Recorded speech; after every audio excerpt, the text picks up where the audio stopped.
श्रीमद् भागवत कथा की भव्य कलश यात्रा में पूरे गांव के व्यक्ति शामिल हुए और सभी ने डीजे में डांस किया भगवान के भजनों पे और भगवान के झंडे भी लहराए गए और सभी ने बहुत ही अच्छे से भागवत कथा की कलश यात्रा को पूर्ण करने का प्रयास किया है।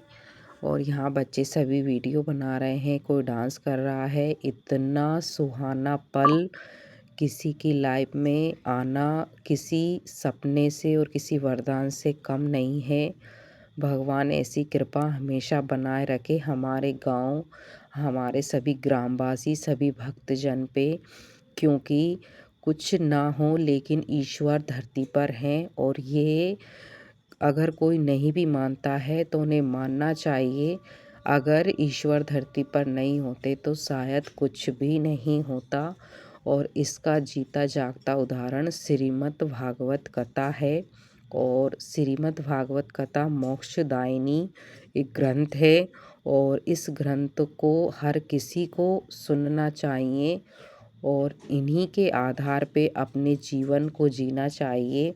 अगर श्रीमद् भागवत कथा को जो भी व्यक्ति सुन लेता है और उनके बताए हुए नियमों पर अगर चल लेते हैं तो किसी से कुछ भी कहने की ज़रूरत नहीं है, उन्हें मोक्ष की प्राप्ति हो जाती है। और यहाँ पर हम धीरे धीरे वापस गांव का भ्रमण करते हुए श्रीमद् भागवत कथा के साथ आ रहे हैं मंदिर के पास। और यहाँ सभी डांस कर रहे हैं और मेरा लहंगा बहुत हैवी था तो दीदी मेरे लहंगे को पकड़ के चल रही थी क्योंकि मुझे चलने में दिक्कत हो रही थी। और इसमें दो आरती थी, एक श्रीमद् भागवत कथा की और एक गंगा मैया की जो गंगा जली है। और वो एक गांव के ही भैया थे, उन्होंने ली थी। और भागवत कथा जो श्रीमद् भागवत कथा है वो आरती हमारे झोले में आई थी और हमने बहुत ही उत्सुकता से इस कार्य को पूर्ण किया।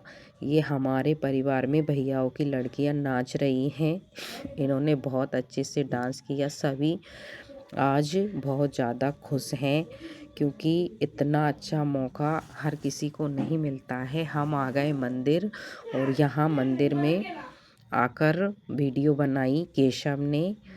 और यहाँ हमारे जो गुरुदेव हैं वो आगे आगे चल रहे हैं ठाकुर जी को लेकर, क्योंकि ठाकुर जी ने ही गांव का भ्रमण किया है और उनके साथ हमने भी किया है। और फिर भागवत कथा आज प्रथम दिन का समापन हुआ है भागवत कथा की आरती की सभी भक्तजन ने। और हमें गुरुदेव भागवत कथा के नियम सिखा रहे थे कि किस तरह से आरती करनी है, किस तरह से रोज़ समय पर आना है और क्या क्या लेकर आना है। इस बारे में गुरुजी ने हमें बहुत विस्तार से समझाया, सिखाया और हमने इस पल को पूरी तरह से आनंद लिया, श्रीमद् भागवत कथा का धन्यवाद किया। और हम आरती की प्रसाद लिया और फिर हम जाने को हैं घर, क्योंकि घर हमारा थोड़ा मंदिर से दूर है और यहाँ सभी देवी देवताएं निवास करते हैं।